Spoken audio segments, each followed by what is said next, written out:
Bismillahirrahmanirrahim. Assalamualaikum warahmatullahi wabarakatuh. Innal hamdalillah nahmaduhu wa nasta'inuhu wa nastahdihi wa nastaghfiruh wa na'udzu billahi min shururi anfusina wa min sayyiati a'malina may yahdihillahu fala mudhillalah wa may yudlil fala hadiyalah. Asyhadu an la ilaha illallah wahdahu la syarikalah wa asyhadu anna sayyidana wa nabiyyana Muhammadan abduhu wa rasuluhu la nabiyya ba'dah. Allahumma fashalli wa sallim wa barik wa karrim wa majid wa azim ala sayyidina Muhammadin miftahi babi rahmatillah adada ma fi ilmillah salatan wa salaman daimaini bidawami mulkillah wa ala alihi wa sahbihi wa man walah. Allahumma salli ala sayyidina Muhammadin tibbil qulubi wa dawaiha wa afiyatil abdani wa shifaiha wa nuril absari wa diyaiha wa qutil arwahi wa ghidhaiha wa ala alihi wa sahbihi wa sallim tasliman katsira. Subhanakallahumma la ilma lana illa ma 'allamtana innaka antal alimul hakim wa tub 'alaina innaka antat tawwabur rahim. Allahumma arinal haqqa haqqan warzuqna ittiba'ah wa arinal batila batila warzuqna ijtinabah wa la taj'alhu 'alaina mushtabihan fanattabi'al hawa. Allahumma 'allimna ma yanfa'una wanfa'na bima 'allamtana wa zidna min ladunka ilma amma ba'du. Hadirin kaum muslimin yang dimuliakan oleh Allah Subhanahu wa taala, alhamdulillah kita bersyukur pada Allah Subhanahu wa taala sampai hari ini, hari yang ke-23 dari puasa Ramadan tahun 1441 Hijriah, kita masih diberikan kemudahan untuk menjalankan ibadah puasa, juga ibadah-ibadah yang lain. Semoga seluruh ibadah kita itu diterima dan kita bisa menutup Ramadan ini dengan penuh husnul khatimah. Amin ya rabbal alamin. Kita juga bersyukur pada Allah Subhanahu wa taala atas berbagai nikmat yang lain, yang materi yang Allah berikan kepada kita. Meskipun sampai hari ini tentu kita masih merasakan adanya kekhawatiran berkaitan dengan wabah yang masih tersebar, dan kita marilah tingkatkan doa kita, munajat kita kepada Allah Subhanahu wa taala di akhir bulan yang mulia ini. Mungkin saja Allah Subhanahu wa taala akan segera mengangkat daripada wabah penyakit dengan berakhirnya Ramadan atau dengan memasukinya bulan Syawal ini. Amin ya rabbal alamin. Hadirin kaum muslimin rahimakumullah.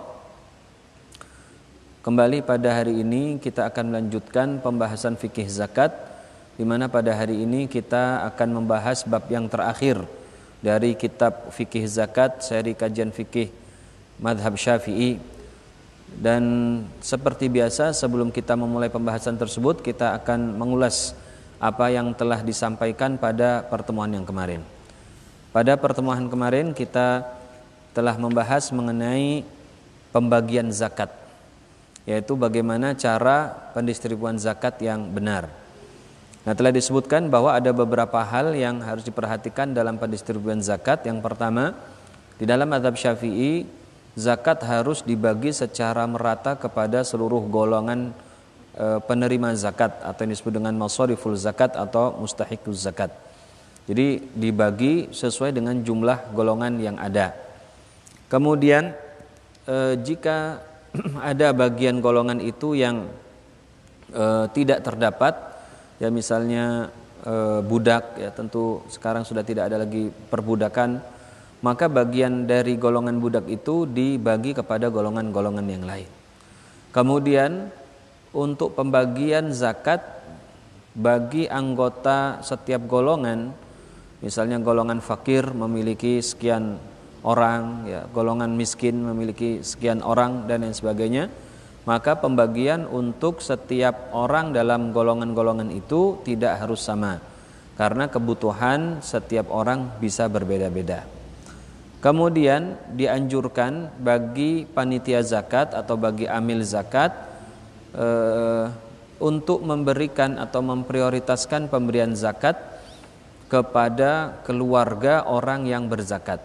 Jadi jika ada orang atau orang yang memberi zakat memiliki keluarga yang berhak mendapatkan zakat, maka diutamakan diberikan kepada keluarga tersebut. Ya, karena pemberian kepada keluarga memiliki nilai plus atau nilai tambahan, yaitu menjaga atau menguatkan silaturahmi antar keluarga. Kemudian jika pada diri seseorang terkumpul dua sebab penerimaan zakat, misalnya seorang yang miskin, kemudian dia juga merupakan ibnu sabil misalnya, maka dia hanya memiliki kesempatan untuk menerima zakat dari salah satu sebab saja.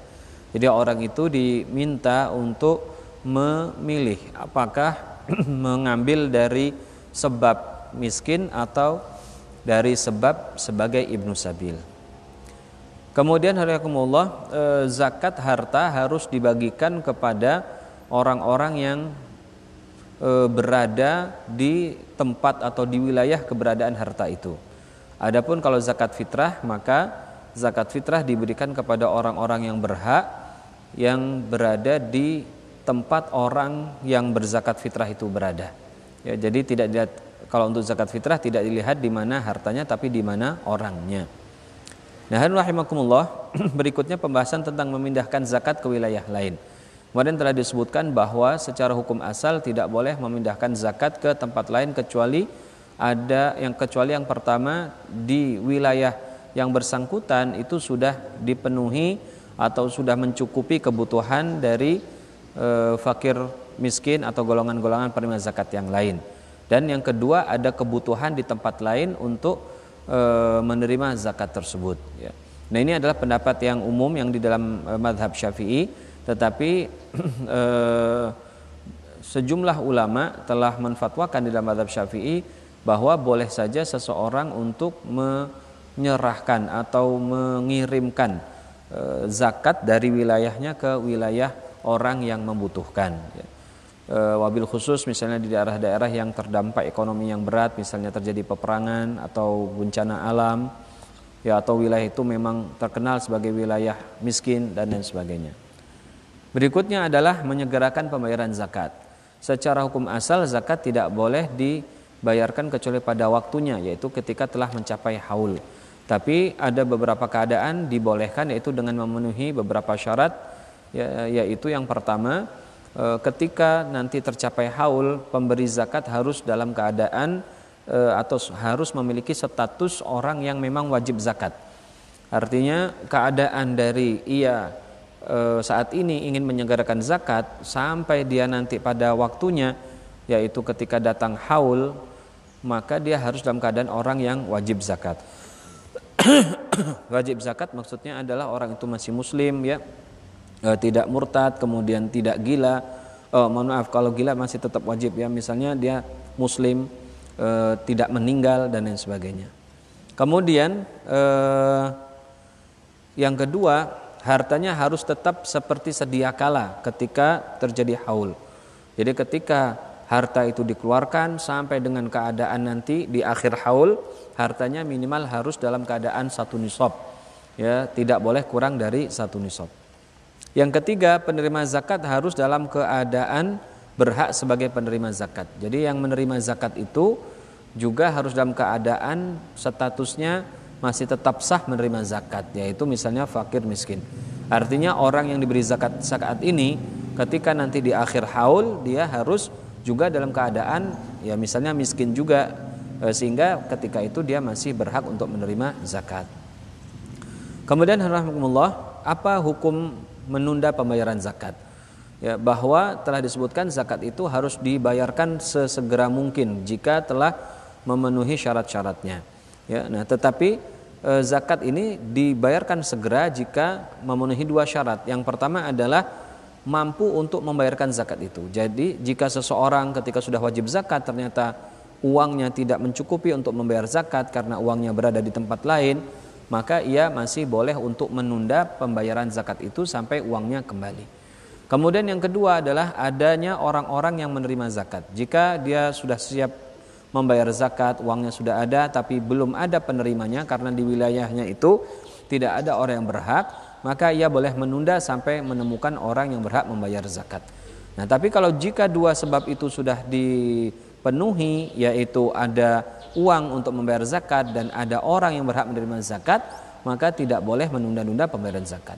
Jika zakat ditunda, maka orang itu bisa berdosa karena tidak ada alasan atau tidak ada uzur kemudian dia menunda atau mengakhirkan pembayaran zakat, maka dia sama saja telah menunda hak-hak orang-orang yang memerlukan zakat itu, sehingga dia berdosa di sisi Allah Subhanahu wa taala.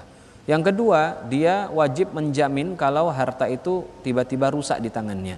Jadi kalau zakat sudah wajib tiba-tiba karena ditunda atau diakhirkan kemudian harta itu menjadi hilang atau rusak dan lain sebagainya, maka orang tersebut wajib untuk mengganti, mencari harta lain untuk mengganti daripada zakat yang rusak tersebut. Kemudian bagaimana tentang penyaluran zakat? Nah, menyalurkan zakat ini ada dua cara. Yang pertama menyalurkan melalui penguasa, atau yang kedua menyalurkan secara sendiri. Jadi seorang boleh untuk menyalurkan zakatnya sendiri atau dengan wakilnya. Wakil dalam hal ini adalah seorang yang membantunya untuk mendistribusikan zakat. Ya, atau dia menyerahkan kepada penguasa atau kepada wakil penguasa. Wakil penguasa dalam hari ini adalah amil. Ya, seperti yang telah disebutkan bahwa amil itu adalah orang yang mengumpulkan dan mendistribusikan zakat, tetapi amil itu harus orang yang ditunjuk oleh pemerintah karena amil merupakan wakil dari penguasa. Ya, adapun panitia zakat yang tidak ditunjuk oleh pemerintah, maka dia adalah wakil dari orang yang membayar zakat. Jadi bukan wakil penguasa tapi wakil dari orang yang membayar zakat. Berikutnya niat ketika membayar zakat. Nah, niat dalam semua ibadah termasuk di dalam zakat hukumnya adalah wajib. Sebuah ibadah tidak sah kecuali sudah ada niat. Dan juga seperti dalam ibadah lain, niat itu tempatnya dalam hati.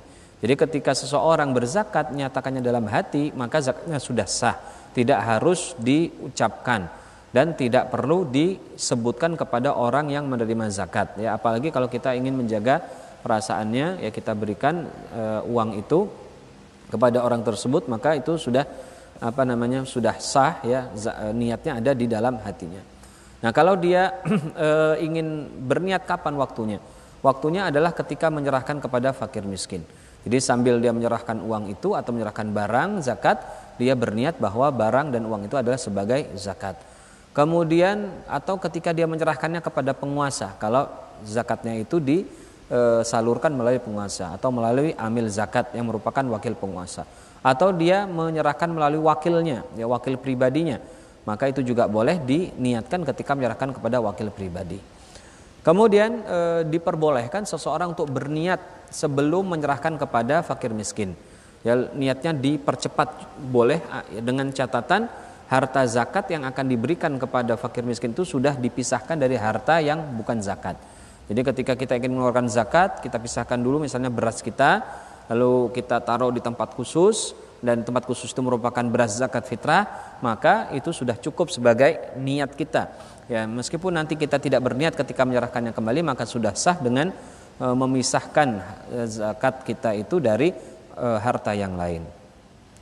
Kemudian bagi seorang yang memiliki tanggung jawab untuk mengasuh anak kecil yang belum baligh, atau orang gila, atau orang yang berketerbelakangan mental, maka mereka harus mengeluarkan zakat atas nama mereka dan meniatkan harta itu sebagai zakat. Karena orang-orang tadi, orang gila, kecil, atau orang yang berketerbelakangan mental itu tidak mampu untuk menyebutkan atau berniat sendiri sehingga perlu diwakilkan.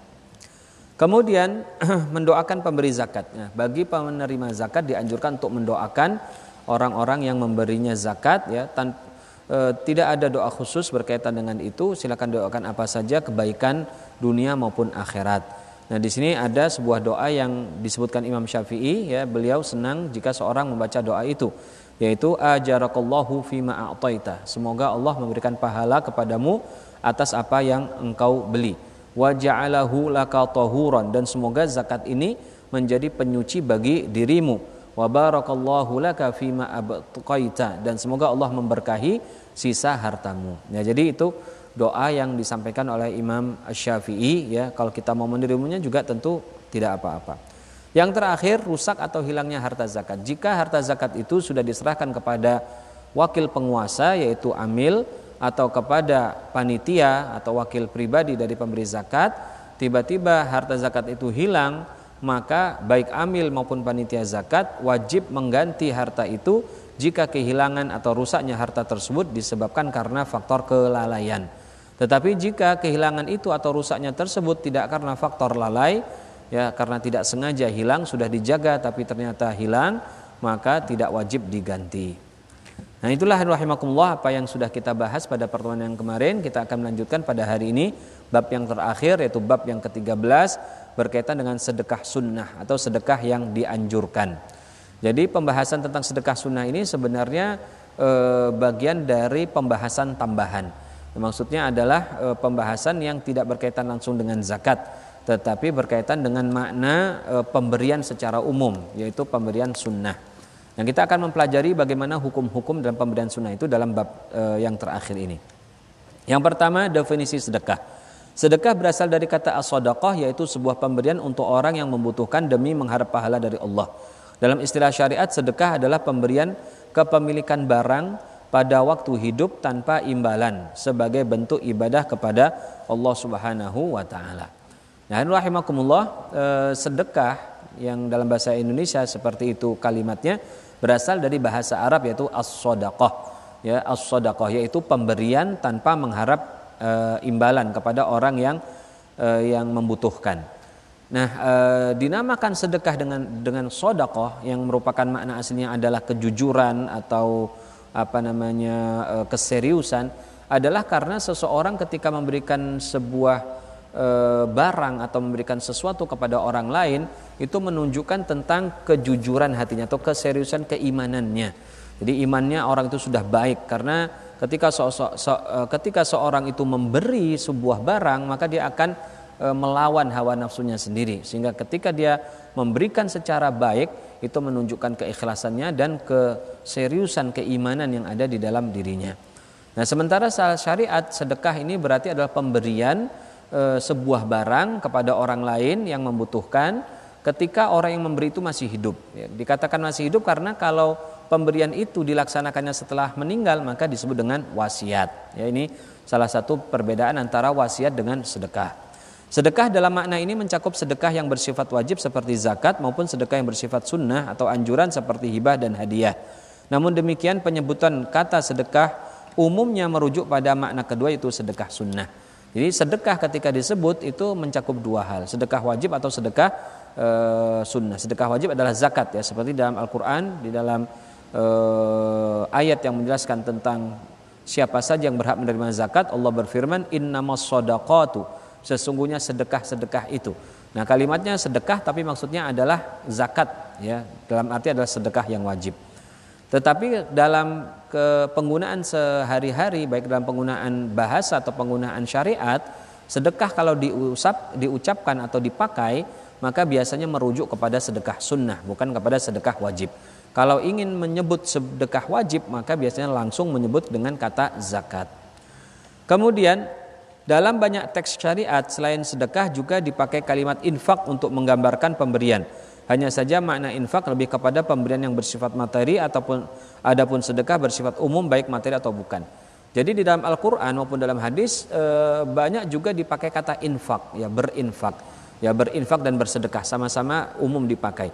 Nah, tetapi kedua kata ini meskipun tujuan utamanya sama, yaitu memberi sesuatu kepada orang lain, hanya saja biasanya infak itu dipakai untuk pemberian yang sifatnya materi, misalnya uang, barang, dan lain sebagainya.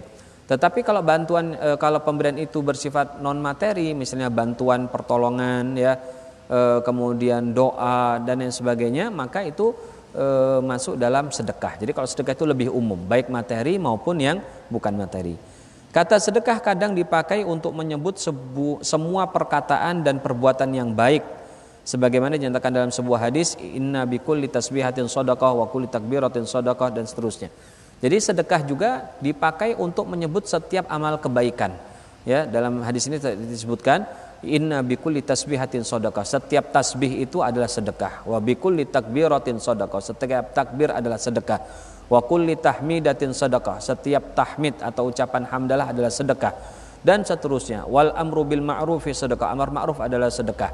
Ya, dalam hadis yang lain Rasulullah mengatakan, ya, kullu ma'rufin sedekah, setiap kebaikan itu adalah sedekah. Nah, jadi ini menunjukkan bahwa sedekah itu tidak hanya berkaitan dengan pemberian materi, tapi juga berkaitan dengan hal-hal yang non materi.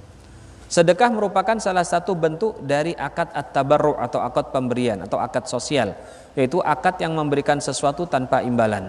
Sedekah memiliki keterkaitan dengan beberapa perbuatan jenis. Nah, di sini akan kita jelaskan mengenai keterkaitan sedekah dengan bentuk-bentuk pemberian yang lain yang mirip-mirip. Ya misalnya hadiah, hibah. Nah itu apa berbedanya dengan sedekah? Ini akan kita bahas. Yang pertama zakat. Ya, zakat sudah kita jelaskan kemarin adalah sedekah yang bersifat wajib yang ditetapkan pada beberapa jenis harta tertentu. Ya, jadi kalau zakat itu sifatnya wajib dan pada harta-harta tertentu. Yang kedua ada yang disebut dengan hibah. Apa itu hibah? Yaitu sebuah pemberian dengan maksud mendapatkan perhatian dan kasih sayang dari yang diberi. Jadi kalau kita memberi sesuatu dengan maksud untuk meminta perhatiannya atau meminta kasih sayangnya atau hal yang lain lah, ada imbalan yang sifatnya maknawi, maka pemberian kita itu disebut dengan hibah. Ya. Yang ketiga hadiah. Hadiah adalah sebuah pemberian dengan maksud pemuliaan dan penghormatan kepada penerima. Jadi kalau kita memberikan sesuatu kepada orang lain tujuannya karena kita muliakan, karena misalnya itu guru kita ya, atau orang tua kita dan lain sebagainya, kita memberi itu bukan ingin membantu secara ekonomi, bukan. Kita juga membantu bukan ingin mendapatkan perhatiannya, bukan, tapi kita ingin menghormatinya saja. Maka pemberian itu disebut dengan hadiah. Kemudian nafkah, yang keempat. Nafkah adalah pemberian sesuatu yang bersifat untuk menopang hidup. Jadi kalau pemberian yang sifatnya adalah barang kebutuhan pokok, ya misalnya makanan, maka itu disebut dengan nafkah. Ya, makanya nafkah ini biasanya dikaitkan dengan nafkah wajib atau pemberian yang sifatnya wajib. Kemudian wasiat. Wasiat adalah pemberian yang dilaksanakan setelah wafatnya pemberi dengan maksud mendapatkan pahala dari Allah. Nah, jadi kalau wasiat ini sama dengan sedekah kurang lebih, tapi wasiat ini dilaksanakan kalau seorang pemberi itu sudah meninggal. Jadi ketika dia menyatakannya sebelum meninggal, tetapi pelaksanaannya atau eksekusi pemberian barang itu dilakukan setelah orang yang berwasiat itu meninggal. Kalau orang yang berwasiat itu melaksanakannya sebelum meninggal, maka itu tidak disebut wasiat, tetapi disebut dengan hibah. Kemudian yang ketujuh yang terakhir adalah ariyah. Ariyah atau pinjaman barang, yaitu pemberian manfaat sebuah benda kepada seseorang dalam waktu tertentu. Jadi ariyah ini meminjamkan barang. Ya, jadi misalnya saya meminjamkan kendaraan, maka yang diberikan kepada orang itu atau yang disedekahkan kepada orang yang dipinjami itu adalah manfaat dari barang itu. Tetapi barangnya masih milik daripada si empunya, yaitu pemilik mobil. Berikutnya hukum dan dalil pensyariatan sedekah. Hukum asal sedekah adalah dianjurkan atau sunnah, tetapi terkadang berubah hukumnya sesuai keadaan. Jadi hukum asal sedekah itu adalah sunnah, dianjurkan. Tetapi dari sunnah ini kadang-kadang berubah menjadi hukum yang lain. Yang pertama adalah sedekah kadang menjadi haram, yaitu jika sedekah itu digunakan untuk kemaksiatan atau untuk membantu maksiat. Jadi kalau kita bersedekah tujuannya untuk maksiat, ya misalnya saya sedekah, naudzubillah ya, misalnya ada orang sedekah untuk beli minuman keras, nah itu haram. Atau dia bersedekah untuk membangun atau membuat sesuatu untuk kemaksiatan, ya sedekah untuk bangun misalnya tempat prostitusi atau tempat judi misalnya, maka itu juga adalah haram. Ya. Kemudian sedekah yang sifatnya makruh, yaitu sedekah dengan barang yang buruk. Ya, kita punya barang yang buruk, kita sedekah ke orang, itu hukumnya makruh. Buruknya di situ kalau memang sudah tidak layak pakai. Ya. Tapi kalau masih layak diberikan tidak apa-apa. Apalagi kalau yang diberi itu memang sedang membutuhkan. Atau kita memang nanti ada pembahasan tentang memberikan sesuatu yang buruk. Ada contoh dari Nabi SAW, beliau kalau memiliki baju yang baru, biasanya baju yang lama beliau sedekahkan kepada orang lain. Nah, kalau yang seperti ini tentu tidak apa-apa. Yang dimaksud dengan sedekah yang buruk itu kita punya barang-barang yang jelek-jelek, yang tidak pantas, lalu kita kasihkan kepada orang lain. Nah, itu adalah sesuatu yang makruh. Kemudian yang ketiga adalah wajib, yaitu jika bersedekah makanan kepada orang yang dalam keadaan darurat dengan syarat tersisa dari kebutuhannya. Sedekah kadang bisa menjadi wajib, yaitu kalau kita mendapati ada orang yang sudah dalam keadaan darurat. Darurat itu dalam arti kalau kita biarkan dia meninggal atau bisa sakit parah dan lain sebagainya, maka kita wajib untuk membantu bersedekah kepadanya dengan catatan apa yang kita sedekahkan itu adalah sudah melebihi dari kebutuhan kita. Kalau kita sedang membutuhkan itu juga, misalnya ada makanan tinggal sedikit, kalau saya berikan kepada orang lain maka saya yang meninggal, maka tidak boleh kita berikan kepada orang lain, tapi harus kita dahulukan diri kita terlebih dahulu. Kemudian terdapat banyak sekali ayat dan hadis yang memerintahkan untuk bersedekah. Di antaranya Allah berfirman, "Man dzalladzi yuqridullaha qardan hasanan fayudha'ifahu lahu adhafan katsira, wallahu yaqbidu wa yabsutu wa ilaihi turja'un." Siapakah yang memberi pinjaman kepada Allah? Jadi kita bersedekah itu dianggap seperti pinjaman yang akan ditebus tentu oleh Allah Subhanahu wa taala. Ya, pinjaman yang baik, ya, menafkahkan di jalan Allah, maka Allah akan melipat gandakan pembayaran kepadanya dengan lipat ganda yang banyak, dan Allah menyempitkan dan melapangkan rezeki kepadanya. Ya. Berikutnya rahimakumullah, dalam hadis Rasulullah SAW bersabda, "Man tasaddaqa bi'adli tamratin min kasbi thayyibin wa la yaqbalullahu illa thayyib wa innallaha yataqabbaluhu bi yaminihi thumma yurabbiha li sahibihi kama yurabbi ahadukum faluwahu hatta takuna mithlal jabal." Barang siapa yang bersedekah ya sebesar kurma dari hasil pekerjaan yang baik, maka Allah Subhanahu wa taala akan menerimanya, karena Allah tidak akan menerima kecuali sesuatu yang baik. Kemudian akan dipelihara atau dikembangkan oleh Allah seperti seorang itu memelihara hewan ternaknya. Jadi sampai besar, semakin banyak manfaatnya. Begitulah bentuk sedekah yang kita berikan kepada orang lain. Jadi sedekah yang kita berikan itu hakikatnya tidak mengurangi harta kita. Hanya saja memang terasa ya ketika kita memberikan harta kita berkurang. Hakikatnya tidak berkurang. Allah akan ganti, Allah akan kembalikan sebesar yang kita beri atau bahkan lebih banyak lagi. Baik di dunia dulu ataupun nanti di akhirat. Berikutnya ada beberapa hukum yang berkaitan dengan sedekah sunnah. Ini perlu kita ketahui rahimakumullah tentang hal-hal yang berkaitan dengan sedekah sunnah, yaitu hukum-hukum yang berkaitan dengannya. Ya, karena hukum ini sedekah sunnah tentu kita bisa dikatakan sering melakukannya, ya. Maka ada beberapa hal yang perlu kita perhatikan dalam tindakan ketika kita bersedekah sunnah. Yang pertama adalah memperbanyak sedekah sunnah pada kesempatan utama. Dianjurkan untuk memperbanyak bersedekah pada kesempatan-kesempatan utama, baik yang berkaitan dengan waktu seperti di bulan Ramadan, hari Jumat, 10 hari pertama Zulhijjah, dan hari raya. Jadi kita dianjurkan ketika berada pada kesempatan-kesempatan yang penting atau kesempatan-kesempatan yang utama untuk bersedekah lebih banyak lagi. Ya, dalam hari-hari atau dalam keadaan-keadaan umum kita bersedekah seperti biasa. Tapi dalam keadaan-keadaan khusus yang punya kelebihan, maka kita dianjurkan untuk lebih banyak bersedekah. Hal ini seperti yang dilakukan Rasulullah SAW. Ya, beliau itu seperti yang diceritakan oleh Ibnu Abbas, nanti ada kita sebutkan hadisnya, bahwa Rasulullah SAW itu adalah seorang yang paling dermawan di antara orang-orang di zaman beliau. Ya, dan beliau akan bertambah kedermawanannya itu apabila datang bulan Ramadan. Jadi kalau sudah Ramadan, maka kedermawanan beliau itu semakin meningkat lagi.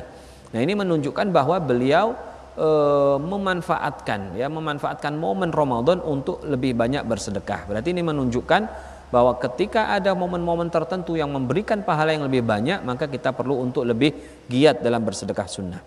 Atau berkaitan dengan tempat seperti di Mekah dan Madinah. Ya, seperti kita ketahui di Madinah tentu di Madinah dan Mekah ibadah akan lebih ditingkatkan ya pahalanya. Sehingga ketika kita berada di kedua tempat suci itu, kita dianjurkan untuk lebih memperbanyak pemberian atau sedekah kita. Atau berkaitan dengan keadaan seperti bersedekah kepada orang yang sedang membutuhkan. Jadi ini yang ketiga berkaitan dengan keadaan, bukan tempat, bukan waktu, tapi keadaan. Seperti ada orang yang sedang membutuhkan, kita punya tetangga sedang memerlukan biaya, maka kita berikan sedekah kepada mereka. Ketika terjadi gerhana dalam perjalanan, ketika sakit, ketika melaksanakan haji, ketika berjihad, dan setelah mendapatkan musibah. Itu beberapa tempat yang kita dianjurkan untuk lebih memperbanyak sedekah kita. Atau bersedekah untuk sesuatu yang memberikan manfaat yang lebih banyak yang dirasakan oleh orang lain dan lebih lama. Seperti kepada masjid, pembangunan madrasah dan pesantren. Jadi sedekah kepada benda-benda atau objek itu manfaatnya jauh lebih lama. Karena kalau misalnya kita sedekah kepada masjid, maka akan lama penggunaannya. Yang menggunakan juga orang banyak. Maka sedekah yang kita berikan akan lebih banyak pahalanya. Kita buat untuk pesantren, untuk beasiswa santri, ya, untuk santunan kepada para guru-guru agama, maka itu pahalanya akan jauh lebih banyak. Ya, karena misalnya satu guru agama kita santuni, maka dengan santunan itu dia bisa ngajar dengan baik, kemudian dia akan mengeluarkan santri-santri yang baik.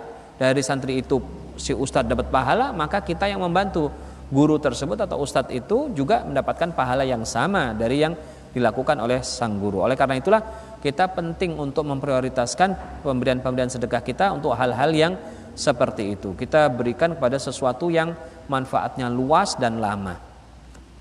Kemudian rahimakumullah berikutnya bersedekah secara diam-diam. Bersedekah secara diam-diam atau dirahasiakan lebih baik daripada terang-terangan. Allah berfirman, "In tubdu shadaqati fa ni'mahi wa in tukhfuha wa tu'tual fuqara'a fa huwa khairul lakum." Jika kamu menampakkan sedekahmu, maka itu adalah baik sekali. Dan jika kamu menyembunyikannya dan kamu berikan kepada orang-orang fakir, maka menyembunyikan itu lebih baik bagimu. Jadi Allah Subhanahu wa taala dalam ayat ini memuji dua orang yang bersedekah, yang terang-terangan maupun yang sembunyi-sembunyi. Kalau terang-terangan Allah puji itu sangat baik. Kalau disembunyikan itu lebih baik lagi. Maka di sini menunjukkan bahwa merahasiakan sedekah itu lebih baik.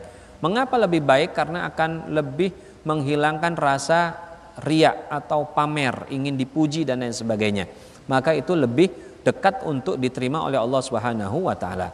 Namun ya, jika yang bersedekah adalah orang yang menjadi panutan, lalu ia bersedekah untuk menjadi contoh tanpa niat riya atau ingin dipuji, maka lebih baik terang-terangan. Nah, ini ada pengecualian. Jadi jika kita termasuk orang yang menjadi panutan atau kita ingin memberi contoh kepada orang lain ya dengan bersedekah, maka kita sedekahlah, tapi wajib atau kita harus menjaga hati kita. Jangan sampai kita sedekah yang tujuannya memberi contoh, malah nanti takutnya berubah menjadi pamer ya, ingin dipuji dan lain sebagainya.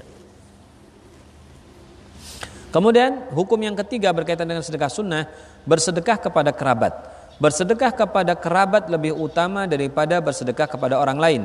Lebih baik lagi jika mendahulukan kerabatnya yang mahram atau muhrim, seperti saudara kandung, paman, dan bibi. Dimasukkan dalam kategori ini suami atau istri. Sebagaimana sabda Rasulullah SAW kepada Zainab, istri Abdullah bin Mas'ud radhiyallahu anhuma, "Zaujuka wa waladuka ahaqqu an tasaddaqti alaihi." Suami dan anakmu adalah orang yang lebih utama untuk engkau beri sedekah. Jadi hadirin rahimakumullah, kalau kita ingin bersedekah, lebih diutamakan kita berikan kepada keluarga kita dulu, keluarga atau kerabat kita. Lebih utama adalah kerabat dekat dulu, baru kerabat jauh. Ya, kenapa kerabat itu lebih diutamakan? Karena ketika kita bersedekah kepada kerabat, selain kita memberikan bantuan, juga kita menyambung tali silaturahmi dan menguatkan silaturahmi antar keluarga. Sebagaimana disebutkan dalam hadis di sini, as-shadaqatu 'alal miskini shadaqatun. Sedekah kepada orang miskin itu ya sedekah pemberian biasa. Wa 'ala dzirrahimi itsnatani. Kalau kepada keluarga yang kerabat kita, keluarga dekat, maka dapat dua hal. Apa? Shadaqatun wasilatun. Maka kita akan mendapatkan sedekah dan hubungan silaturahmi. Maka sedekah kepada kerabat itu lebih diutamakan daripada orang lain. Jadi kalau ada kerabat dekat kita dahulukan. Ya, kerabat dekat ini misalnya mahram kita, keluarga dekat kita, kakak adik kita, ya. Kemudian paman, bibi. Nah, itu. Kemudian baru yang agak jauh, ya, keluarga yang agak jauh, misalnya sepupu, ya, atau kemudian misalnya mindoan, ya, mindo itu sepupu 2 kali dan lain sebagainya. Baru yang jauh-jauh, ya, ponaan, sepupu dan lain sebagainya. Nah, itu baru kita berikan. Baru itulah yang itu yang terbaik. Jadi kita dahulukan dulu hubungan kepada keluarga kita. Lebih dianjurkan pula bersedekah kepada kerabat yang memiliki permusuhan untuk melembutkan hatinya dan memupuk rasa sayang serta lebih jauh dari sifat riya.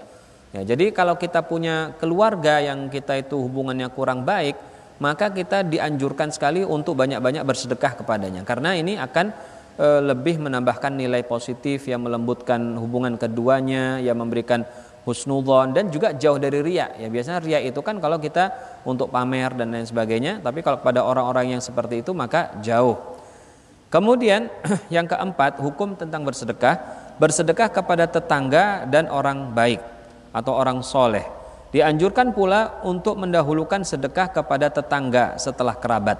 Tetangga dekat lebih utama dari tetangga jauh. Hal ini sebagaimana diriwayatkan bahwa Aisyah radhiyallahu anha bertanya kepada Rasulullah SAW, "Sesungguhnya aku memiliki 2 orang tetangga. Siapakah yang lebih aku utamakan dalam memberian hadiah?" Maka Rasulullah SAW menjawab, "Ila aqrabihima minki baban." Yang paling dekat pintunya kepadamu. Ya, jadi rahimahumullah, tadi sudah disebutkan bahwa sedekah yang paling utama kepada kerabat, ya, lebih utama lagi kerabat dekat, kemudian kerabat jauh. Setelah itu ring berikutnya, ring yang ketiga yaitu tetangga dekat. Ya, jadi setelah kerabat jauh, baru yang ketiga adalah tetangga dekat. Setelah tetangga dekat, baru tetangga yang jauh. Nah, itulah prioritas atau ring-ring atau pagar-pagar di mana kita mendahulukan dari dalam bersedekah. Ya, jadi kalau yang utama tentu adalah yang nafkah wajib kita. Kemudian kalau keluar kerabat, keluarga dekat. Kemudian keluarga jauh, kemudian tetangga dekat, baru setelah itu tetangga jauh.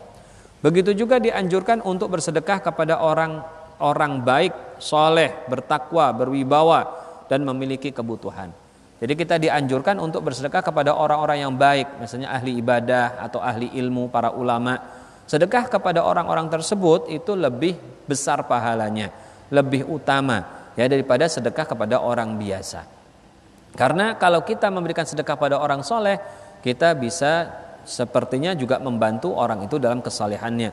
Kalau kita bersedekah kepada para ulama, kita membantu orang itu dalam mengajarkan ilmu. Maka itu adalah fadilah-fadilah yang sangat besar daripada kita memberikan kepada orang yang tidak memiliki keutamaan-keutamaan tersebut. Kemudian alhamdulillah, bersedekah kepada orang kafir dan fasik. Nah, boleh tidak kita bersedekah atau memberi sesuatu kepada orang non-muslim, orang kafir, atau orang fasik. Fasik itu adalah orang Islam tapi yang suka berbuat maksiat, ya, males sholat, ya, kalau puasa begini nggak mau puasa, kalau punya duit judi, ya, kalau lagi senang kalau punya duit banyak suka foya-foya, suka berjudi, ya, maka apa hukum bersedekah kepada orang-orang tersebut? Dibolehkan bersedekah kepada orang kafir dan fasik selama tidak menggunakannya dalam kemaksiatan. Jadi boleh saja kita bersedekah kepada orang kafir sekalipun atau orang fasik selama orang itu tidak menggunakan pemberian kita dalam kemaksiatan. Kalau mereka pakai maksiat, maka kita sama saja membantu orang dalam kemaksiatan. Tadi sudah kita bahas, ya, sedekah itu bisa menjadi haram kalau dipakai untuk maksiat atau untuk membantu maksiat. Baik orang kafir zimmi yang hidup damai dengan kaum muslimin atau muahid yang memiliki perjanjian, ya, ataupun orang kafir harbi. Jadi pemberian sedekah kepada orang kafir itu sifatnya umum, kepada kafir siapapun. Orang-orang kafir ini dibagi menjadi beberapa kelompok, diantaranya kafir zimmi. Kafir zimmi adalah orang non-muslim, orang kafir yang hidup bersama dengan kita, saling menghormati, saling menjaga, ya, maka hak-hak mereka itu sangat dilindungi dalam Islam. Ya, kita tidak boleh menyakitinya.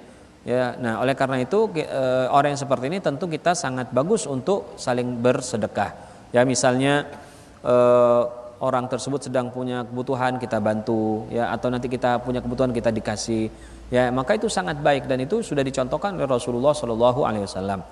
Ada juga orang kafir yang disebut dengan muahid. Muahid ini adalah orang kafir yang memiliki perjanjian damai dengan kita. Ya, sebenarnya orang ini orang kafir yang menyerang tapi sedang ada perjanjian damai. Lalu kita kedatangan orang itu atau kita bertemu orang seperti itu, maka kita tidak apa-apa bersedekah kepada orang kafir yang sedang dalam perjanjian damai itu. Hal ini berdasarkan keumuman sabda Rasulullah SAW dalam sebuah hadis yang sahih. Beliau bersabda, fi kulli kabidin ratbatin shadaqah. Ya, di dalam setiap dalaman tubuh ini, ya, atau perut kita yang basah itu terdapat sedekah. Maksudnya perut yang basah itu adalah hewan atau makhluk hidup. Jadi kita dianjurkan bersedekah kepada seluruh makhluk hidup, termasuk dia itu adalah orang kafir, karena orang kafir bagaimanapun adalah makhluk Allah yang hidup. Maka kita dianjurkan juga. Jadi hadis ini sebenarnya menganjurkan kita untuk berbuat baik atau memberi sesuatu kebaikan kepada semua makhluk Allah Subhanahu wa taala, ya, baik itu hewan maupun manusia. Ya, kita diminta untuk sama, termasuk kepada tumbuh-tumbuhan. Ya, maka itu adalah bagian sedekah atau bagian pahala bagi kita. Begitu juga kita boleh bersedekah kepada kafir harbi atau yang memusuhi Islam jika ia dalam tawanan kaum muslimin. Jadi kalau misalnya ada kafir harbi ini orang kafir yang tidak senang sama Islam, yang membenci, yang ingin menjatuhkan Islam dan lain sebagainya. Maka orang yang seperti ini dalam hukum aslinya kita bermusuhan dengan sangat keras kepadanya. Ya, dan merekalah yang biasanya melawan kita dalam peperangan. Nah, jika ada orang kafir harbi yang kemudian tertangkap dalam pertempuran misalnya lalu dipenjara sehingga dia tidak memiliki kekuatan, tidak memiliki kekuasaan, maka kita tidak apa-apa bersedekah kepada orang kafir yang seperti itu meskipun dia benci kepada Islam, ya, karena ketika dia lemah, tidak memiliki kekuatan, dia tidak bisa berbuat apapun. Ya. Nah, hal ini sebagaimana yang disebutkan dalam Al-Qur'an, ya, ketika Allah Subhanahu wa taala memuji orang-orang yang bersedekah. Allah berfirman, "Wa yut'imuna at-ta'ama 'ala hubbihi miskinan wa yatiman wa asira." Yaitu mereka memberikan makanan yang baik yang disukainya kepada miskinan, kepada orang miskin, wa yatiman kepada orang yatim, dan wa asira, orang yang ditawan. Orang yang ditawan ini maksudnya adalah orang-orang kafir yang ditawan. Berikutnya, begitu juga boleh bersedekah kepada orang fasik, yaitu orang Islam yang melakukan dosa besar dan belum bertaubat, atau orang Islam yang terus-menerus dalam dosa kecil. Karena jika dibolehkan bersedekah kepada orang kafir, maka kepada orang fasik lebih utama. Jadi kalau kepada orang fasik saja, kepada orang kafir saja yang merupakan kemaksiatan paling besar karena dia tidak menyembah Allah, kita boleh untuk bersedekah, maka lebih utama kita boleh bersedekah kepada orang Islam yang bermaksiat, ya, kita boleh. Tapi ya ketika kita memberi sedekah kepada orang-orang seperti itu, maka perlu dipastikan bahwa sedekah kita itu tidak disalahgunakan. Kalau kita tahu orang kafir itu ketika kita kasih sedekah, atau orang fasik itu kita kasih sedekah atau hadiah dipakai untuk kemaksiatan, misalnya berjudi, berfoya-foya dan lain sebagainya, maka kita tidak boleh memberikan kepada mereka. Berikutnya yang keenam, bersedekah kepada orang yang berkecukupan atau orang kaya. Boleh tidak kita sedekah kepada orang kaya? Ya, ada beberapa hukum bersedekah kepada orang kaya atau berkecukupan. Satu, hukumnya boleh. Jadi kadang sedekah kepada orang kaya itu boleh. Apa keadaannya? Yaitu jika ia diberi tanpa meminta, tapi dianjurkan baginya untuk tidak mengambilnya, karena lebih utama diberikan kepada orang yang miskin. Jadi orang kaya kalau dia tidak meminta, tiba-tiba diberi, maka boleh dia terima. Ya, boleh diterima. Tapi kalau misalnya dia tahu ada orang yang lebih membutuhkan, lalu dia dengan kalimat yang baik menolaknya, lalu mengusulkan untuk diberikan kepada orang yang lebih berhak, maka itu lebih bagus. Tapi kalau seandainya dia tidak memberikan kepada orang yang lebih berhak, orang miskin misalnya, tapi dia ambil sendiri, maka tidak apa-apa. Jadi orang kaya boleh saja, sah-sah saja kalau dia bersedekah atau memberikan kepada atau diberikan sedekah kepada orang tersebut. Ya, ini pernah terjadi di zaman Nabi. Ada seorang sahabat yang meletakkan uang ya di masjid, ya, dia titip kepada orang di masjid itu untuk dibagi-bagikan kepada orang-orang yang miskin. Tiba-tiba ada anak dari orang yang memberi itu, ya, lalu dia menerima uang yang tadi dikasihkan oleh bapaknya. Ya, lalu hal itu dilaporkan kepada Rasulullah SAW, maka kata Nabi tidak apa-apa karena dia telah mengambil, ya, sesuai dengan caranya, tidak dengan kezaliman. Yang kedua, makruh. Jadi ada sedekah kepada orang kaya bisa jadi makruh, yaitu dibenci, tidak bagus.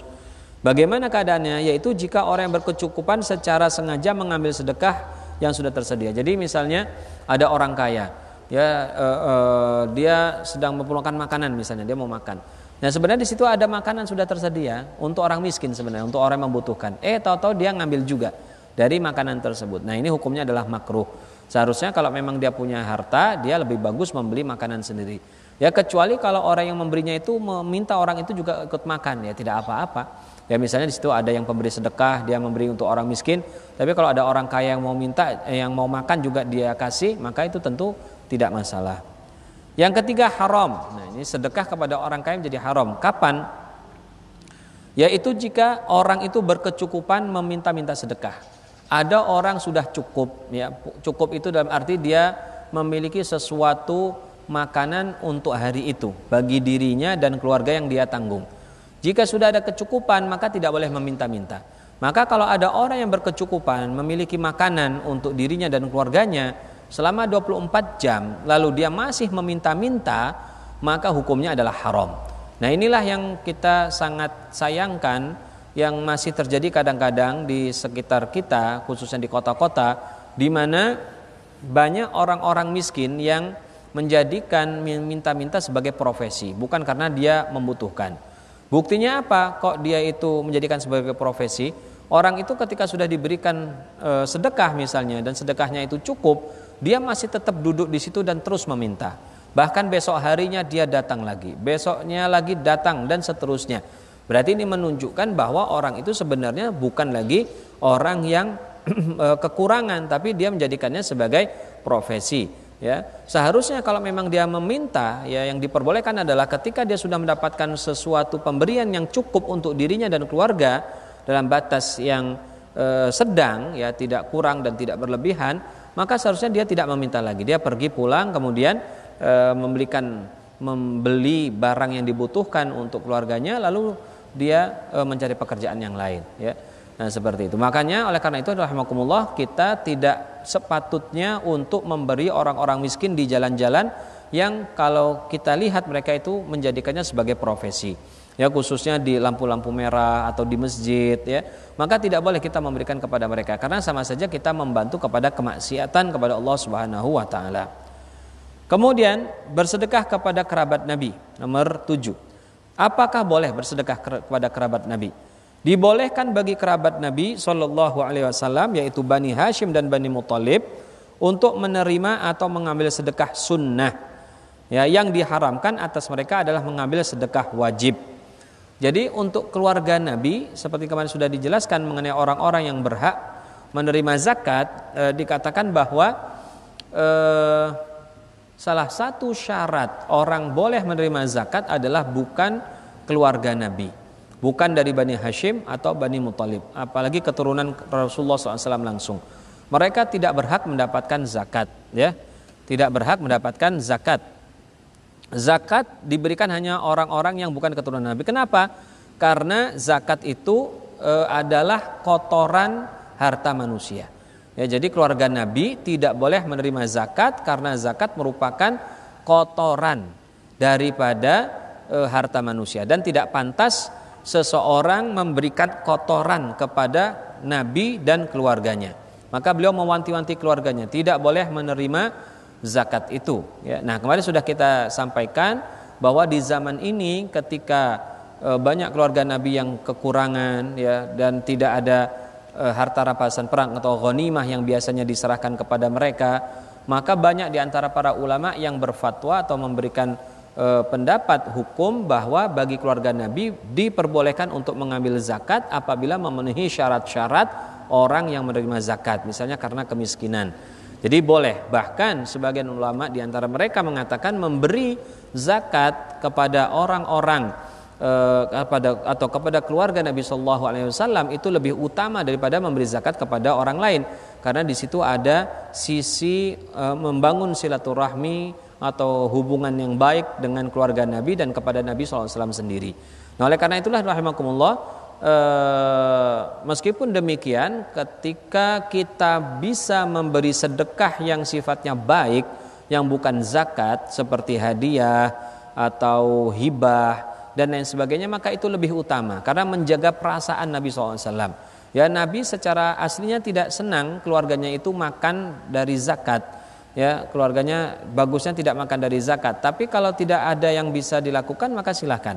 Maka oleh karena itu jika kita bisa memberi sesuatu yang lebih baik kepada keluarga Nabi, maka itu lebih bagus lagi. Ya di sini Rasulullah sebagaimana diriwayatkan dari Ja'far Shadiq bin Muhammad Al-Bagir yang meriwayatkan dari ayahnya bahwa ia meminum dari air yang disediakan di jalan antara Mekah dan Madinah. Lalu ada yang bertanya, apakah boleh bagimu untuk minum air sedekah? Lalu beliau atau Muhammad Al-Bagir berkata, yang diharamkan atas kami adalah sedekah yang wajib. Jadi berdasarkan kisah ini memang para ulama mengatakan kalau sedekah sunnah dibolehkan kepada keluarga Nabi.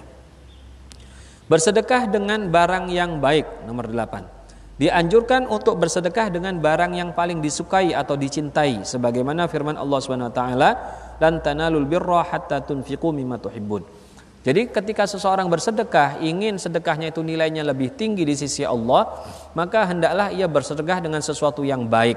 Apalagi kalau yang baik itu ada sesuatu yang ia cintai, yang senangi. Lalu ia sedekahkan, ia berikan, maka pahalanya lebih besar. Sebagaimana firman Allah, lan tanalul birra, kalian tidak akan mendapatkan kepada kebajikan yang sempurna, hatta tunfiqu mimma tuhibbun, sampai engkau mensedekahkan apa yang engkau sukai, ya. Berikutnya, hukumnya makruh bersedekah dengan sesuatu yang buruk seperti yang tadi disebutkan. Ya, tidak baik kita bersedekah dengan sesuatu yang buruk. Dalam Al-Qur'an Allah menegaskan hal itu, wala tayammamul khabitha minhu tunfiquna walastum biakhidhihi illa an tughmidu fih. Dan janganlah kamu memilih yang buruk-buruk lalu kamu nafkahkan daripadanya, padahal kamu sendiri tidak mau mengambilnya, melainkan dengan memincingkan mata terhadapnya. Surat Al-Baqarah 267. Jadi kalau kita memiliki sesuatu yang buruk, hendaknya jangan kita sedekahkan, kecuali kalau masih pantas dan orang itu memang sedang membutuhkan, ya apa boleh buat kita berikan. Tapi kalau kita bisa memberikan yang lebih baik, maka tentu pahalanya lebih besar. Dianjurkan untuk memberikan sedekah dengan hati yang lapang, wajah yang baik, serta diharamkan menyebut-nyebut pemberian kepada orang lain. Allah berfirman, la tubtilu shadaqatikum bil manni wal adza. Janganlah kamu menghilangkan pahala sedekahmu dengan menyebut-nyebutnya dan menyakiti perasaan si penerima. Jadi salah satu hal yang dilarang ketika kita bersedekah adalah menyebut-nyebut pemberian itu, mengungkit-ungkit. Ya sudah diberi, kapan ketemu disebut lagi. Ya ingat gak kamu dulu pernah saya kasih ini, ingat gak kamu dulu saya bantu begini, kalau gak ada saya dulu kamu kesusahan. Nah itu yang seperti itu, perkataan seperti itu, ya membatalkan pahala sedekah kita. Sedekah kita sudah mungkin diterima oleh Allah ketika kita beri, tiba-tiba setelahnya kita batalkan dengan mengungkit-ungkitnya. Na'udzubillah min dzalik. Berikutnya nomor 9, bersedekah dengan barang yang sedikit. Dibolehkan bersedekah dengan barang yang sedikit selama kemampuan seseorang hanya sebatas itu. Kecil bagi seorang belum tentu kecil di sisi Allah. Rasulullah SAW bersabda, ittaqun nara walau bisyiqqit tamrati. Jadi tidak apa-apa jika batas kemampuan kita adalah memberikan sedikit, lalu kita memberikan yang sedikit itu, ya. Jadi tidak masalah memberikan sedikit. Di zaman Nabi juga sering terjadi seperti itu. Pernah dalam perang Tabuk, di mana ketika itu Nabi SAW ya menghimbau para sahabatnya untuk bersedekah, untuk mengumpulkan makanan dan lain sebagainya untuk persiapan perang. Ya, tiba-tiba ada orang mukmin yang miskin, tidak punya apa-apa, hanya membawa 1 genggam kurma yang dia miliki itu. Ketika diberikan kepada Nabi, dicemooh oleh orang-orang munafik, tapi justru mereka dibela oleh Allah Subhanahu wa taala. Nah, jadi memberikan yang sedikit selama memang itu adalah batas kemampuan, maka tidak ada masalah. Ya, yang buruk itu kita punya harta banyak, ya sisa banyak, ya malah kita sedekahnya sedikit. Nah, itu yang tidak baik. Nah, tapi kalau memang sebatas kita mampunya seperti itu, maka itu adalah yang terbaik. Jadi sedikit itu dilihat bukan dari jumlah kualitas atau jumlah kuantitas dari barang yang kita berikan, tetapi dilihat dari pengorbanan yang kita berikan. Orang yang punya banyak kalau sedekah sedikit ya nggak kerasa. Ya, tapi kalau orang yang punya sedikit, sedekah sedikit, kerasanya luar biasa. Nah, itulah pahalanya lebih besar di sisi Allah Subhanahu wa taala. Rasulullah SAW bersabda, ya nisa'al muslimat, la tahqiranna jaratun an tuhdiya jarataha walau firsana syatin. Wahai perempuan muslimah, jangan sekali-kali seorang perempuan, jangan sekali-kali seorang tetangga menghina atau merendahkan tetangganya yang lain ketika menghadiahkan hanya meskipun 1 kuku kambing, ya. Jadi Rasulullah berpesan, kalau ada kita punya tetangga hanya bersedekah sesuatu yang kecil meskipun kuku kambing, ya kuku kambing, kaki kambing itu ya dimasak, kemudian 1 kaki itu atau ujungnya saja diberikan kepada tetangga. Jangan dihina meskipun hal yang sangat sepele. Ya, jangan dihina meskipun itu adalah sesuatu yang sepele. Karena apa? Yang penting adalah sedekahnya sesuai dengan kemampuan yang dimiliki. Dalam hadis yang tadi dibaca juga, ittaqun nara walau bisyiqqit tamrati. Ya, jagalah diri kalian dari neraka meskipun hanya dengan sepotong kurma. Bukan 1 kurma, bukan 1 kurma utuh, tapi buah kurma yang dipotong jadi 2. Jadi sedikit kalau memang itu kemampuan kita, itu sangat besar di sisi Allah Subhanahu wa taala. Kemudian yang ke-10, bersedekah dengan semua harta. Ya, apa kok boleh kita bersedekah dengan harta kita keluarkan semua? jika seorang telah mencukupi kebutuhan untuk diri dan orang yang menjadi tanggungan nafkah wajibnya untuk hari ini dan besok, maka ia boleh bersedekah dengan semua hartanya yang tersisa. Itu jika ia termasuk orang yang kuat dalam menerima kefakiran atau kesusahan. Jadi boleh-boleh saja seseorang bersedekah dengan semua hartanya, tidak disisakan apa-apa, semuanya dikasihkan kepada orang lain. Ya, tapi dengan catatan dia harus memenuhi dulu untuk kebutuhan dirinya dan keluarga pada hari ini dan esok hari. Jadi 2 hari. Hari ini dan besok sudah dipenuhi. Setelah itu sisanya disedekahkan. Ya, dan syarat yang kedua adalah orang itu termasuk orang yang kuat dalam menghadapi kesusahan hidup, termasuk keluarganya. Jangan sampai setelah dia sedekah banyak, habis itu ngomel sini, ya ngomel situ. Nah, itu nggak bagus seperti itu. Kalau memang sedekah sudah siap, ya sudah kita berikan, jangan ngomel lagi. Ya, karena konsekuensi kita memberikan seluruh harta kita kan berarti kita jadi miskin. Nah, kalau memang kita kuat dalam keadaan susah dan keadaan miskin seperti itu, silahkan kita bersedekah semua harta. Dan ini pernah terjadi di zaman Rasulullah SAW. Kita bacakan kisahnya di sini. Sebagaimana diceritakan oleh Umar bin Khattab radhiyallahu anhu, Rasulullah SAW memerintahkan kami untuk bersedekah. Maka aku datang dengan membawa setengah hartaku. Jadi Umar membawa setengah hartanya untuk disedekahkan kepada Nabi. Ya. Beliau berkata, apa yang engkau sisakan untuk keluargamu? Aku menjawab, kata Umar, aku sisakan mereka seperti jumlah itu. Jadi Umar bawa banyak, lalu untuk keluargamu gimana? Sudah saya sisakan kurang lebih seperti itu juga. Berarti Umar ini sedekah setengah hartanya.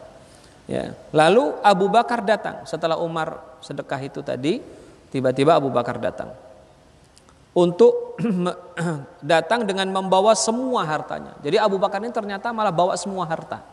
Kalau Umar tadi setengah, Abu Bakar semuanya. Luar biasa, ini memang luar biasanya atau keunggulan, keutamaan daripada Abu Bakar As-Siddiq. Lalu Rasulullah bertanya, apa yang engkau sisakan untuk keluargamu? Abu Bakar menjawab, aku sisakan untuk mereka Allah dan Rasulnya. Jadi Abu Bakar tidak menyisakan harta apa-apa. Yang ditinggalkan kepada keluarganya adalah Allah dan Rasulnya saja.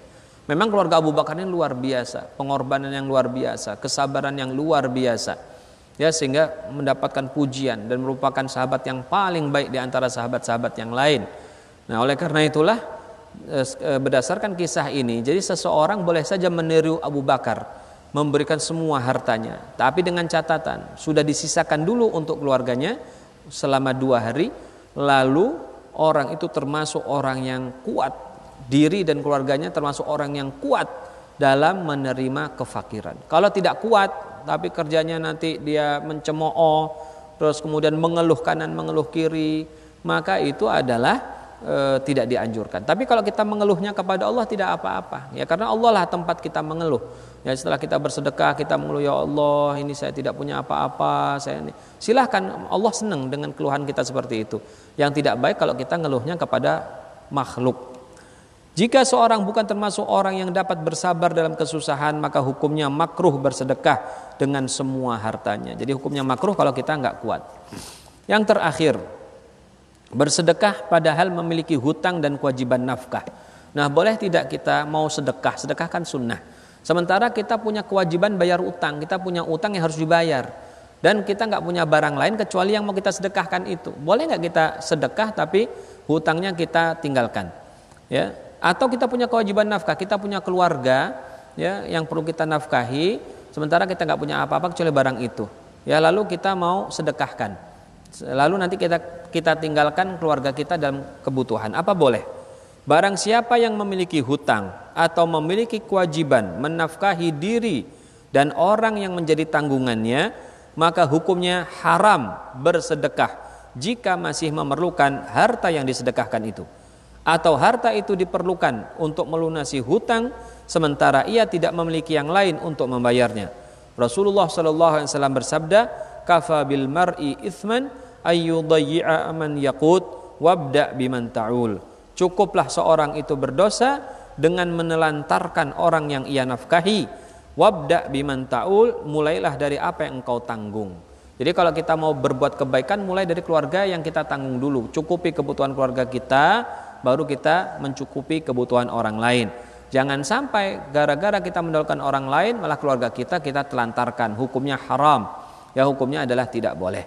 Nah, demikianlah hadirin rahimakumullah, inilah pembahasan terakhir dari buku ini dan kita bersyukur, saya pribadi sangat bersyukur kepada Allah Subhanahu wa taala telah bisa menyelesaikan pembahasan 2 kitab di dalam bulan Ramadan ini, buku fikih puasa yang kita selesaikan dalam kurang lebih 14 pertemuan dan kemudian dilanjutkan dengan fikih zakat ini yang sudah selesai dalam 9 pertemuan. Jadi totalnya ada 23 pertemuan sesuai hari Ramadan ini. Alhamdulillah. Nah, ini masih ada pertanyaan ya.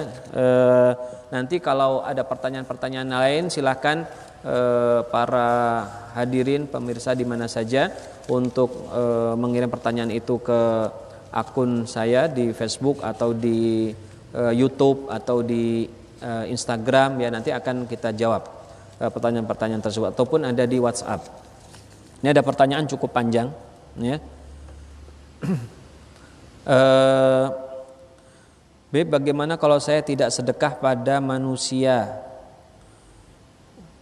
Kalau saya tidak sedekah pada manusia gerobak yang hidupnya bisa bekerja, tangannya masih bisa bekerja di tempat yang lain, bahkan dia tidak berhak untuk jadi manusia gerobak atau pengemis, karena sekarang banyak manusia gerobak atau manusia karung pada saat puasa, bahkan ada yang dirazia saking banyaknya.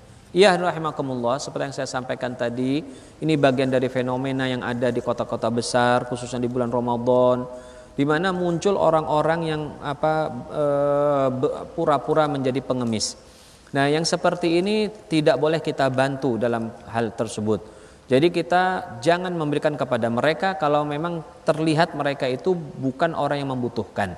Ya, pengemis atau kita meminta itu boleh kalau dalam keadaan darurat. Itu pesan Rasulullah SAW. Dalam sebuah hadis Rasulullah SAW telah berpesan, la yazalur rajulu yas'alun nasa hatta ya'ti yaumal qiyamati wa laysa fi wajhi muz'atu lahmin au kama qala. Ada orang yang selalu meminta-minta kepada manusia, nanti pada hari kiamat tidak tersisa sedikit pun dari wajahnya ini sepotong daging pun. Maksudnya sudah hancur karena dia banyak meminta-minta itu. Ini dalam hadis ini dan hadis yang lain Rasulullah SAW sangat melarang seseorang untuk meminta-minta kalau masih ada kecukupan nafkah untuk makan hari itu dan makan besok hari, maka sudah cukup, jangan meminta-minta lagi. Kalau dia masih meminta-minta, hukumnya adalah haram. Nah, kalau sudah haram begitu, maka kalau kita memberi kepada mereka, hukumnya juga adalah haram. Sebagian ulama ada yang mengatakan makruh. Lebih bagus kita beri kepada orang-orang yang bekerja meskipun pekerjaannya sederhana. Misalnya dia jual koran, ya, dia membersihkan mobil, dia nyapu jalan. Lebih bagus kita kasihkan kepada mereka. Mereka paling tidak sudah menunjukkan usaha dulu untuk bekerja. Disitulah kita berikan apresiasi yang besar kepada mereka. Kepada tukang koran misalnya, harga koran katakanlah 2.000, kita berikan lebih, ya, kita kasih 5.000, nggak usah ambil kembaliannya. Seperti inilah yang lebih baik. Itu akan meningkatkan kinerjanya, akan memberikan pahala yang besar kepadanya, dan kita juga harganya tidak hilang. Jadi oleh karena itu memang ya kita perlu waspada juga terhadap orang-orang miskin yang kadang-kadang memanfaatkan keadaan seperti ini untuk meminta-minta. Dan itu juga kita perlu ingatkan kepada saudara-saudara kita yang kurang mampu itu, jangan kita gunakan ya keadaan ini untuk kita malah mencari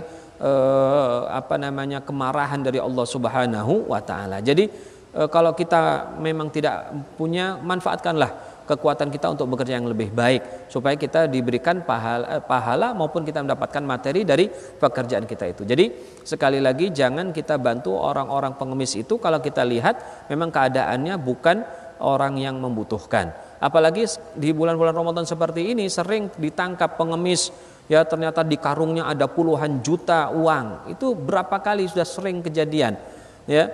Karena pengemis-pengemis itu di hari-hari biasa dia bisa dapat puluhan ribu, ya, bahkan kalau di Ramadan gini bisa dapat ratusan ribu.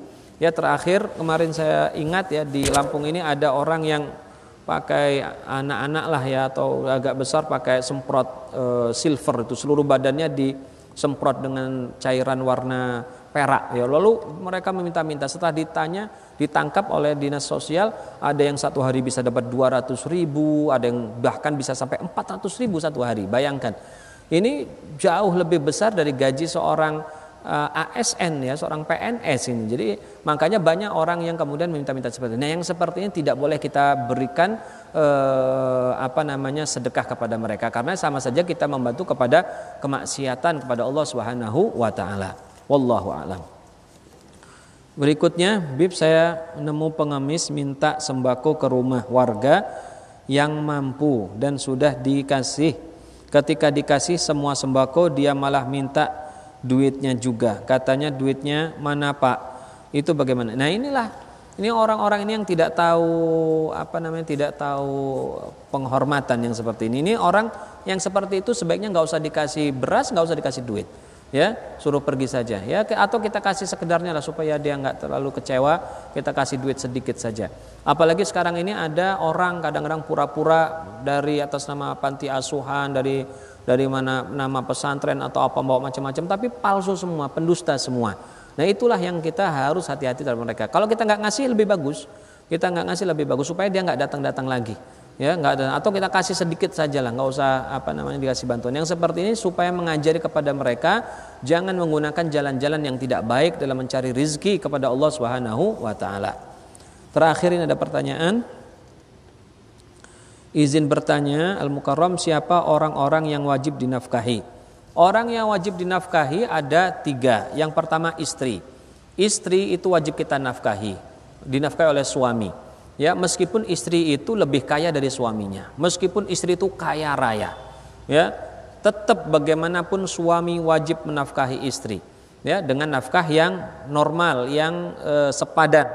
Sepadan ini bisa dalam arti kadang-kadang keadaan seorang perempuan itu kan beda-beda, ya. Kalau dia dari orang yang biasa-biasa mungkin nafkah yang biasa sudah cukup. Tapi kalau ada orang kaya dari keluarga terhormat dan dia kadang-kadang kan derajat sosialnya lebih tinggi, jadi nafkahnya harus lebih banyak.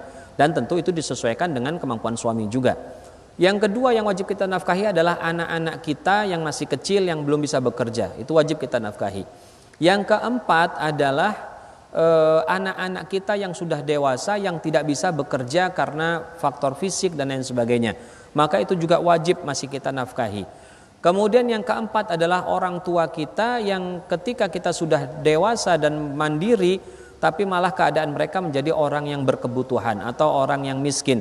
Maka keadaannya berbalik. Tadinya ketika kita masih kecil kita yang dinafkahi, maka ketika dewasa kitalah yang wajib untuk menafkahi mereka. Nah, itulah orang-orang yang wajib kita nafkahi. Orang yang kita nafkahi ini harus kita penuhi kebutuhannya dan mereka tidak boleh menerima zakat dari kita. Selain orang-orang tersebut kita tidak wajib menafkahi. Misalnya adik kita punya adik hidupnya miskin, susah, nggak wajib bagi kakaknya untuk bantu. Kalau kita bantu ya lebih bagus tentu saja, ya, lebih bagus. Kemudian bahkan istri tidak wajib menafkahi suaminya. Misalnya ada seorang suami tidak punya tidak punya harta, dia baru dipecat misalnya, kemudian dia mau menafkahi istrinya nggak bisa. Maka apakah istri yang kaya raya tadi itu wajib menafkahi suami? Tidak wajib. Dia tetap tidak wajib. Tapi memang seyogyanya sepatutnya istri itu ikut menafkahi suaminya kalau dia punya harta yang sisa. Termasuk juga istri tadi tidak wajib menafkahi anaknya kalau suaminya itu punya harta untuk dia berikan begitu. Jadi yang wajib dinafkahi tadi sudah saya sebutkan, istri, anak kecil, anak besar yang tidak mampu, dan orang tua yang kembali menjadi membutuhkan atau menjadi miskin. Hadirin rahimakumullah, demikianlah pembahasan kita, dan kembali saya bersyukur pada Allah Subhanahu wa taala di penghujung daripada kajian ini. Saya bersyukur sekali bisa menyelesaikan pembahasan 2 buku saya ini. Semoga bapak-bapak, ibu-ibu, kaum muslimin yang sudah memiliki buku ini dan mendengar kajian saya juga bisa bermanfaat semua itu. Dan tentu apa yang saya sampaikan ini semua jika ada kebenarannya berasal dari Allah Subhanahu wa taala. Kalau salah tentu dari saya sendiri karena kekurangan saya. Dan saya kembali menyampaikan seperti yang saya sampaikan dalam buku saya juga, jika ada sesuatu yang salah dalam ucapan saya, dalam kajian saya ini, dalam video-video saya yang saya sebarkan, jangan pernah ragu untuk mengingatkan dan untuk menasihati. Karena tentu semakin orang itu dinasihati dengan kebenaran, maka akan semakin baik di masa yang akan datang. Demikianlah rahimakumullah, dan seperti biasa marilah kita tutup kajian ini dengan sama-sama kita berdoa. Bismillahirrahmanirrahim. Alhamdulillahirabbil alamin. Allahumma shalli wa sallim wa barik wa karim ala sayidina Muhammadin wa ala alihi washabihi ajmain. Allahumma inna nas'aluka ridhakal jannah wa na'udzubika min sakhatikal nar. Allahumma innaka 'afuwun karimun tuhibbul 'afwa fa'fu 'anna. Allahumma nas'aluka 'ilman nafi'a wa 'amalan mutaqabbala wa rizqan halalan tayyiban mubarakan wasi'a. Allahumma barik lana fi auladina wa talamidatina wa la tadurruhum wafiqna wa iyyahum li ta'atika warzuqna birrahum. Allahumma irfa' wadfa' 'anna al-waba' wal bala' wal ghala' wal fahsya' wal munkar wal fitan wasyada'id wal mihan ma dhahara minha wa ma batan min baladina hadha khassah wa min sairi biladil muslimina 'ammah. Allahumma akshif wasrif 'anna al-waba' ma la yakshifu wa la yasrifu illa anta. Wa sallallahu alaihi wasallam ala sayidina Muhammadin nabil ummi wa ala alihi washabihi ajmain walhamdulillahi rabbil alamin. Hadirin rahimakumullah, demikianlah kajian kita, dan mungkin ini adalah kajian yang terakhir. Ya, insyaallah kita akan bertemu dalam kajian-kajian yang lain. Semoga nanti doakan saya bisa menyelesaikan beberapa buku saya yang lain sehingga bisa saya buat kajian-kajian seperti ini dan bisa bermanfaat bagi kita semua. Mohon maaf atas segala kekurangan. Aku qouli hadza, astaghfirullah li wa lakum. Wassalamualaikum warahmatullahi wabarakatuh.